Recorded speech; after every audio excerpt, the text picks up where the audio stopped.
All right, let's do this. Tinker's Damn Tarot. It is the second edition. And I think it just came out not too long ago, to be honest with you. It was actually kind of hard to find. But it did look cool with the images that I was able to see. And let's go ahead and zoom in a little bit here. And we'll compare it to the Rider-Waite. There we are. Perfect. It's a matte finish box, but it's a paper box. I always want to be careful with these because at first it's so easy to tear them, right?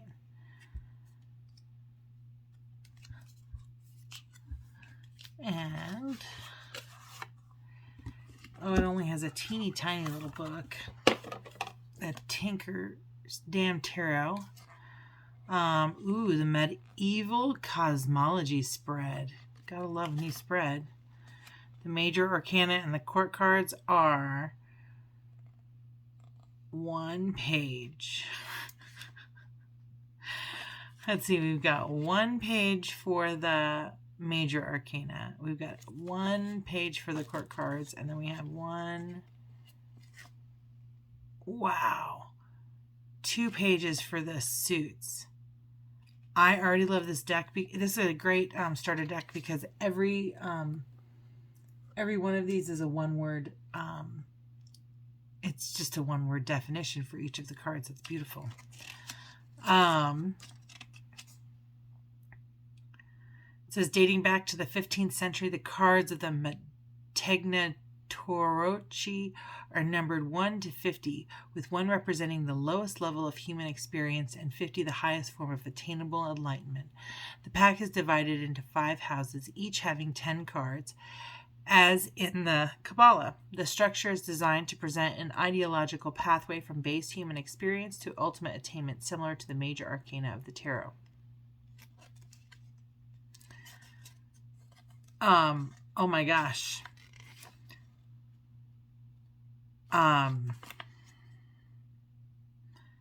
It doesn't have, I can't possibly have all these cards in there.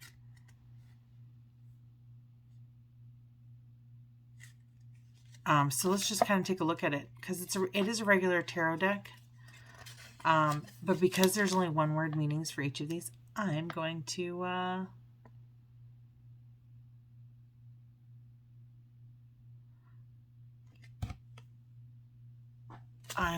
read parts of this. I'm going to read some of the stuff. All right, so 0 is the Zeitgeist here, which is the Fool card. That is such a cool card. I'm sorry, but that is cool.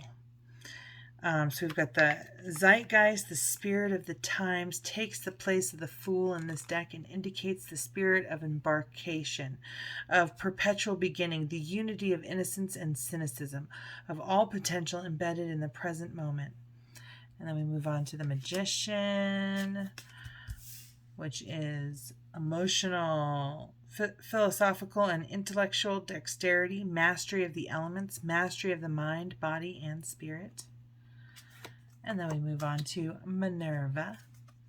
And Minerva is intuition, priestess of the moon, keeper of the mysteries, and the collective unconscious. And then we move on to 3, who is the actress.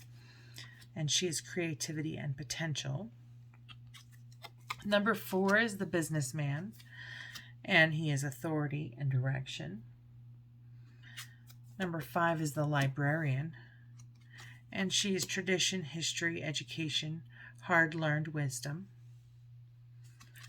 Number 6 is evolution. Choice in future affairs, union of opposites, duality, suppression of the ego. 7 is the wheels of progress. And here it says engine. So the wheels of progress, your train has arrived, accomplishment, swift success, self-control, equanimity, for Number 8, or strength, is balance, clarity of mind, justice, acting from a position of intellectual detachment. And I would almost venture to say that justice, this is the justice card. We have these mixed up in this deck. So in this deck, the justice card is number 8 instead of number 11. And then we go to number 9 is the Seeker, which is the Hermit card. 10 is Fate, the Wheel of Fortune. 11 is Fortitude, Strength. Look at her. She's got the infinity sign, but she just doesn't have her lion there, right? For her strength card. But this is Fortitude, Strength. I'm going to venture to say that this is more Rosicrucian Rider Waite than, I don't know, regular Rider Waite, Arthur Waite. Okay, oopsies. I should show you the back of these cards. They're kind of camouflage like leaves in water if you're looking at the water. It's interesting. Okay, 12 is Suspension. Oh, wait. Seeker. Did I read that one? I didn't read it, did I? I didn't. Okay, so we'll go. 9 is Seeker. It says isolation for a specific purpose of purification, introspection, wisdom, inner light. Fate is serendipity, controlled by chance rather than by design, if upright, change for the better. Number 11 is Fortitude, spiritual courage, feminine strength, inner peace, regardless of circumstances, the beast tamed. Suspension, willing surrender to the unknown, detachment from practical affairs, prophecy at a cost. 13, the Death card, the wild unknown, transformative influence. All things must change that pass through this temple. There you go. 14 is Alchemy, which is temperance, inner purification, unification of opposites, the alchemical process at work, balancing your divine feminine and masculine, and that's me adding to this couple pages of a book. 15, the Devil card, traditionally this says enslavement, denial of the spiritual path, addiction, wasted potential, all that is good held hostage. Wow, that's a great one. It's a great definition for that. 16 is Malak, or traditionally the Tower. Catastrophic forces charged with the substantial disruptive power in its wake, endowing the atmosphere with energy that can be channeled for good or ill. Let me go on to 17 is the Star. Transcendence, renewal, hope, charity.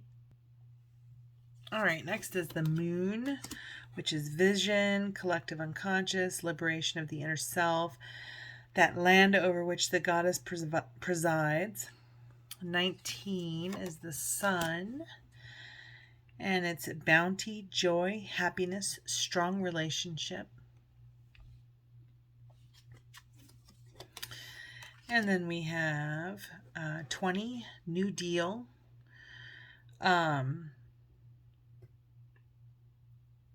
Rebirth, ascension, the new emerging from the old, putting the past behind. And then 21 is apotheosis, which is wholeness, achieved completion, journey's end, fulfillment, enlightenment, evolution. And then we move on to the Mayor, which is the King. Okay, so Mayor of Fire is the King of Wands, and he is the creative intellect, decisive, given to action, but capricious. And then, before I move on, I just want to read what it says in this little teeny tiny book. This teeny tiny like pamphlet. It's got quite a bit of good information in here. So it says a system for reading the royal families. And people are so difficult. So to have a deck that kind of addresses this in a pamphlet, pretty brilliant if you ask me. It says, just as the suits over which they rule, the members of the royal families have elemental associations. Mayors or kings are air, the intellect. Mayoresses, queens, are water, the heart. Soldiers or knights are fire, the spirit. Messengers, pages, are earth, the hands. When these associations are combined with those of the suits over which they rule, a wide and clear range of personality types are revealed. So the Mayor of Fire is a creative intellect, decisive, given to action, but capricious. And then we move on to the Queen of Fire, or the Queen of Wands, which is the Mayoress of Fire, creative heart, passionate, but given to rash decisions in the heat of the moment. Then we go on to the Knight of Wands, or the Soldier of Fire. And the creative spirit, he burns for that which lights his soul. Then we move on to the Page of Wands, or the Messenger of Fire. And that's the creative hand, resourcefulness, and dedicated to a fault. New ambitions beginning to manifest. And then we move into the Mayor of Water, or the King of Cups. The feeling mind, quite a decent sort, not given to intellectual conversation, the family man. And then the Mayoress of Water, the Queen of Cups. The Seeking Heart. It says MME. Oh, Marie Curie is probably what it says. Marie Curie is our queen, driven by compassion and curiosity. And then we move on to the Soldier of Water. The sympathetic spirit, a true believer willing to sink to any depth in pursuit of favor. And then we have the Messenger of Water, the Page of Cups. And the sympathetic hand, bearing messages of great import from the subconscious mind. And then we have the Mayor of Air, or the King of Swords, the intellectual mind, quite disinterested in practical matters. The semantic and theoretical king who hates being bothered by anything earthly. Wait, that sounds like me. And I am not a Gemini. Okay, so that's the King of Swords. And then we have the Mayoress of Air, the detached heart, cold and aloof, unless you have something that she wants. And then we move on to the Soldier of Air. The refined spirit, pure, noble of character, careful not to get his hands dirty. The Messenger of Air, or the Courier of Air, the curious hand, bearing notice of new opportunities for learning or self-betterment. And then we move on to the King of Pentacles, or Earth, the Mayor of Earth, the practical mind, cunning and clever with money and with the physical comforts in life. The Mayoress of Earth, the connected heart, powerfully attached to home and her family. And then we go to the Knight of Pentacles, or the Soldier of Earth, the grounded spirit, driven by loyalty more than adventure. And then we have the Messenger, or the Courier of Earth, or Page of Pentacles, the practical hand, bearing news of earthly concerns for good or ill alike. All right, so now we move on to the Ace of Wands, the Ace of Fire. All right, we got the Ace of Fire, the spark of life, the beginning of a new passion or project, the intense light of creativity. The Two of Fire, or the Two of Wands, the moment of decision. Three of Fire, carefully laid plans bearing fruit. Four of Fire, completion. Five of Fire, in conflict with oneself.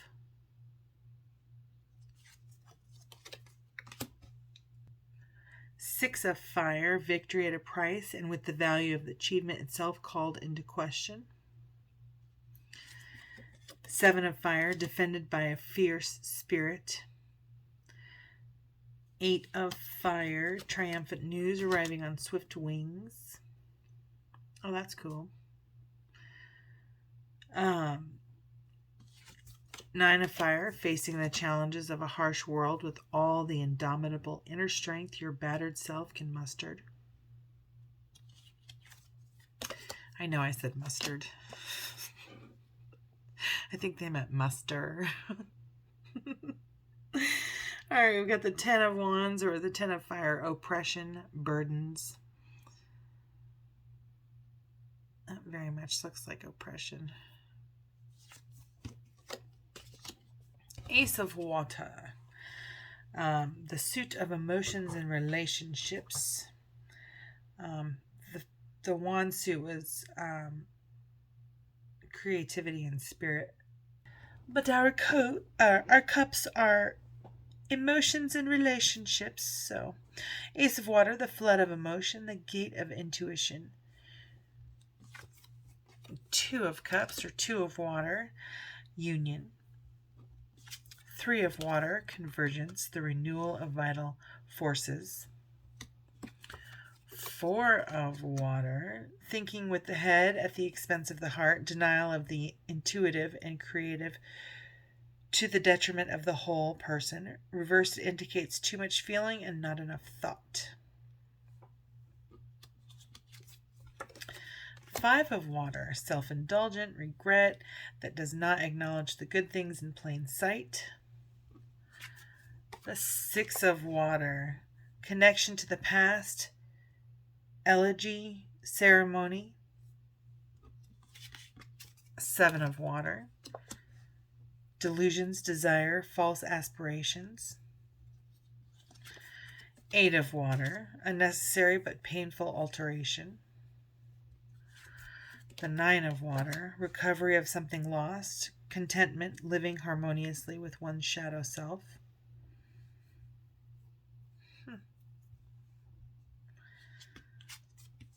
10 of Water, familial love, long existing connections, purity, kindness emerging from shadow. Swords, the suit of intellect and education. Ace of Air, intellect, light, the beginning of wisdom. 2 of Air, from darkness, aspiring to light. From conflict, aspiring to balance. The truth is within reach, but the waters are troubled. 3 of Air, disappointment.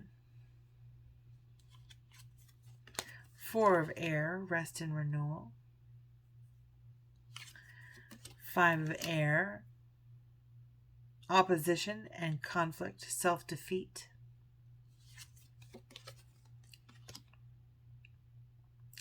6 of Air, you are being guided. 7 of Air, the time for an audacious maneuver is at hand.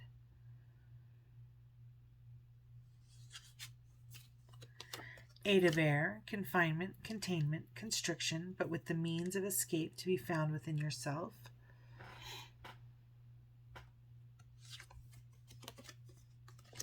9 of Air, angst, night terror, specifically the burden of mortality. Remember, you must die. Whoa. 10 of Air, the demands have not been met. A disaster beyond your imagination will occur or already has. Who killed Cock Robin? Okay. I'm like, that's before my time. I don't know what that is either. I don't know who Cock Robin is. All right, we've got the Ace of Earth. Earth is the suit of practical and earthly matters. Okay, so Ace of Earth, creation, stability, security, grounding, all earthly powers in your hand. 2 of Earth. Ooh, that's cool. Alignment, geomantic forces at work, powers larger than yourself. The 3 of Earth, aspiration, application, great works, the duty of humanity to create a reflection of itself in civilization. 4 of Earth, acquisitiveness, materialism, selfishness. 5 of Earth, alienation, disconnection, poverty of the soul in the midst of riches. 6 of Earth, patronage. 7 of Earth, unrealized potential. 8 of Earth, authority and capability in one's work.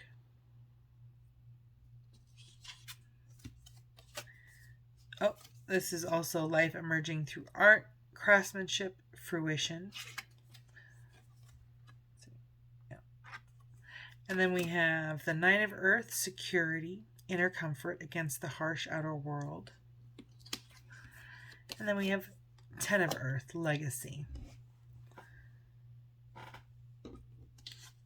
And that completes the flip through for Tinker's Damn Tarot.